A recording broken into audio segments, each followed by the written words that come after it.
आप सभी लोगों का स्वागत है हमारी इस नई वीडियो में, जिसमें कि हम डिस्कस करेंगे एग्जाम्पल नंबर 10 को। लेकिन उससे पहले मैं आपको कुछ बातें बताना चाह रहा हूँ। देखो, हमने अभी तक एक तो रेशनल नंबर पढ़े, उसके अलावा हमने इरेशनल नंबर पढ़े थे। तो रेशनल नंबर को हमने 2 पार्ट्स में भी कवर किया है। एक तो हमारा क्या था, एक तो हमारा था टर्मिनेटिंग, दूसरा था non terminating recurring decimal expansion. ठीक है, ये दो चीज़ें हमने पढ़ी थी ना अभी तक। लेकिन हमारे पास एक कंडीशन हो जाती है। देखो, एक तो हो गया आपका टर्मिनेटिंग, ठीक है, एक हो गया आपका नॉन टर्मिनेटिंग रिकरिंग। लेकिन नॉन टर्मिनेटिंग, उसके अलावा नॉन रिकरिंग, ये कंडीशन किस लिए होती है? ये कंडीशन जब भी आ जाएगी तब हमारा नंबर जो है वो इरेशनल होगा। तो रेशनल के लिए ये दो कंडीशन थी, टर्मिनेटिंग, ठीक है, और नॉन टर्मिनेटिंग रिकरिंग। लेकिन नॉन टर्मिनेटिंग नॉन रिकरिंग आपका इरेशनल नंबर के लिए होगा। अब देखो, मैं बता देता हूं कैसे। आप कोई भी एक नंबर ले लीजिए, लीजिए 0.20 220 2220 2222220। आप देखेंगे इस नंबर में कहीं भी रिपीटेशन नहीं हो रहा है। देखो, जैसे कि ये 20 आया, ये 220 आया, ये 2220 आया, ये 22,222 आया। इस तरीके से ये नंबर है, इसमें कहीं भी आप ये नहीं कह सकते कि किसी नंबर के बाद रिपीटेशन है। आप इसमें ऐसा कहीं नहीं बोल सकते कि इसमें रिपीटेशन हो रहा है। तो ऐसा जो नंबर होगा उस नंबर को आप क्या बोलेंगे? नॉन टर्मिनेटिंग नॉन रिकरिंग, यानी कि नॉन रिपीटिंग भी आप इसको बोल सकते हैं कि ना ही तो ये टर्मिनेट हो रहा है और ना ही ये रिपीट हो रहा है। तो ऐसे नंबर को हम क्या बोलते हैं? Irrational number. जैसे कि √2 जो होता है, आप √2 की वैल्यू की अगर बात करें तो देखो हम क्या लिखते हैं, इसकी अप्रोक्स वैल्यू 1.41 1.414 लिख लेते हैं। लेकिन एक्चुअल में ये वैल्यू नहीं होती। तो आपका क्या आगे भी आता है 2135, ठीक है, ऐसे ही ये आगे चलती चलती चली जाती है। ऐसे ही आपका पाई है, पाई की वैल्यू 3.14 हम ले लेते हैं, लेकिन ये आगे भी चलता है 15926 dot dot dot dot dot dot, इस तरीके से चलता रहता है। लेकिन जो हम 22/7 लेते हैं वो एक्चुअल में पाई की वैल्यू नहीं होती। हम क्या लिखते हैं? इसको अप्रोक्स लिखते हैं, ठीक है, हम इसको लगभग लिख लेते हैं। ये एक्चुअल वैल्यू नहीं होती, ठीक है। तो इसलिए ये दोनों ही जो नंबर है वो इरेशनल नंबर है, दोनों ही नंबर इरेशनल नंबर है। आई होप आपको ये समझ में आ गया होगा। तो अब इसी बेस पे एक क्वेश्चन दिया हुआ है जो आपका एग्जाम्पल नंबर 10 है। एग्जाम्पल नंबर 10 में ये दिया हुआ है कि आप जरा, एक मिनट में इसको थोड़ा साफ कर लेता हूँ क्योंकि स्वच्छता भी है जरूरी।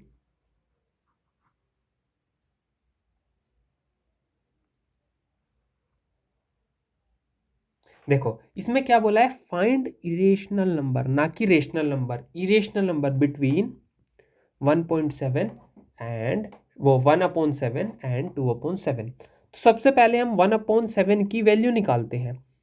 तो 1/7 की वैल्यू निकालेंगे तो हम डिवाइड करके निकालेंगे। तो चलिए हम 1/7 की वैल्यू निकाल लेते हैं। तो 1 को डिवाइड करेंगे 7 से। तो 1 को जैसे हम डिवाइड करेंगे 7 से, तो आप जानते हैं सबसे पहले हमको पॉइंट लगाना पड़ेगा।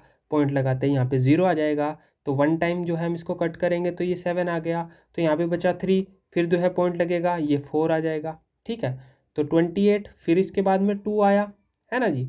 तो इसके बाद में क्या, फिर 0 लगाएंगे तो ये हो जाएगा 2 टाइम ही हम इसको कट करेंगे तो ये 6 आ गया, तो ये 0 आ गया, ठीक है।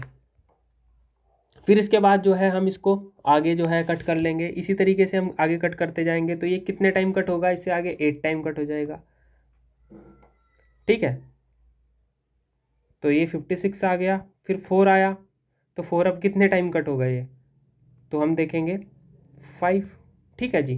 तो ये 35, फिर 5 आ गया, तो ये अब कितने टाइम कट होगा? तो 7 हमें पता है। फिर 49, काफ़ी बड़ा हो गया ये, तो मैं यहाँ पे कर लेता हूँ। तो यहाँ पे 1 बचा, फिर उसके बाद में पॉइंट लगाएंगे, ये फिर 1, ठीक है, फिर 3 बचा। तो आप यहाँ से एक चीज़ देखिए, अब रिपीटेशन स्टार्ट हो गया, फिर दोबारा जो है 4 आ जाएगा, फिर 2 आ जाएगा, फिर जो है 8 आ जाएगा, 5 आ जाएगा, 7, तो रिपीटेशन स्टार्ट हो गया। तो यहाँ से हमें इतना तो पता लग गया कि ये इस 7 से आगे इसका दोबारा रिपीट होना स्टार्ट हो जाएगा ये, ठीक है ना। तो ये आपको समझ में आ गया होगा इतना तो हम जो है ये लिख लेते हैं।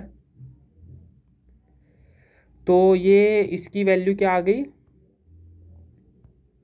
1/7 की, ठीक है। तो 2/7 को भी फिर हम ऐसे ही लिख सकते हैं, तो इसको ऐसे लिख ले, इंटू 2 मल्टीप्लाई, तो ये 2/7 हो गया। यानी कि कहीं ना कहीं हम क्या करेंगे, ये 0.142857 इसको 2 से मल्टीप्लाई कर देंगे।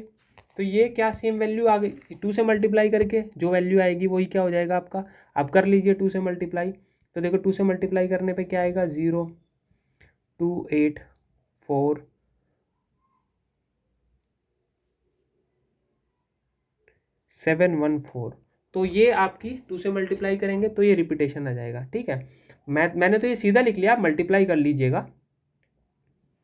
मैंने तो इसको सीधा लिख लिया, आप इसको मल्टीप्लाई करके लिख लेना, 2 से मल्टीप्लाई करके, तो ये आ गया। अब हमको देखो क्या करना है, हमको इनके दोनों के बीच का इरेशनल नंबर फाइंड करना है।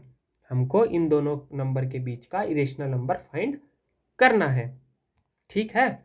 तो हम इरेशनल नंबर जो है फाइंड कर देंगे।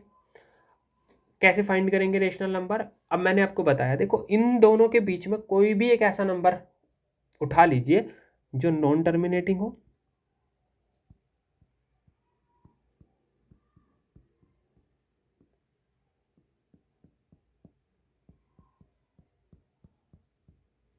और नॉन रिपीटिंग हो, ठीक है।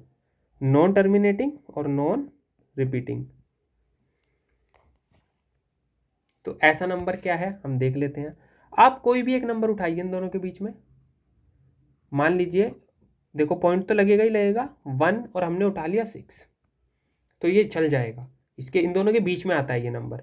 तो बस अब आप क्या कीजिए, एक जीरो लगा लीजिए 16, 2 जीरो लगा लीजिए 166, 3 जीरो लगा लीजिए 1666, 4 जीरो लगा लीजिए। तो ये इस तरीके का नंबर क्या हुआ, नॉन रिपीटिंग हो गया है।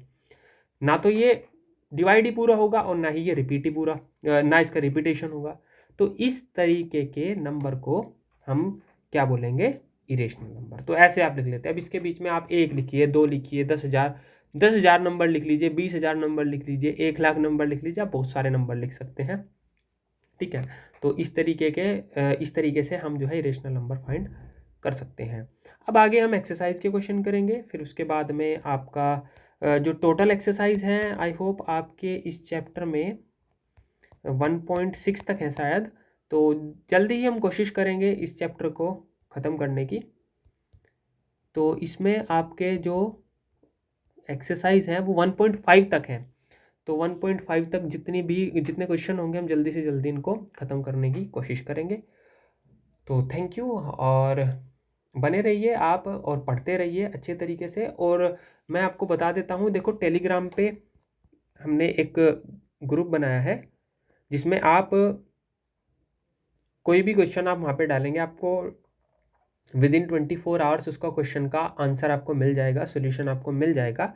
तो उसका नाम है 9th क्लास मैथमेटिक्स, ठीक है। उसके अलावा सेम ऐसे ही 10th क्लास का भी बनाया हुआ है, 11th क्लास का भी बनाया हुआ है, और 12th क्लास का भी बनाया हुआ है। वैसे ये जो ग्रुप है, इसके अलावा एक चैनल भी है जिसका नाम आपकी अपनी हवेली है। तो हम इसको बोलते हैं A²H, ठीक है। तो मैथमेटिक्स की लैंग्वेज में हम इसको A²H बोलते हैं। तो आप इस नाम से भी चैनल सर्च करके उसको सब्सक्राइब, वो उसको क्या बोलते हैं, आप उसको ज्वाइन कर सकते हैं, जो भी होता है वहाँ पे ज्वाइन कर सकते हैं, आप फॉलो कर सकते हैं। तो आप उससे वहाँ पे भी आपको नोटिफिकेशन वगैरह मिल जाएगा कि किस तरीके से आप क्वेश्चन पूछ सकते हैं। तो थैंक यू, आपने इस वीडियो को देखा, इसके लिए आपका बहुत बहुत धन्यवाद। जय हिंद, जय भारत।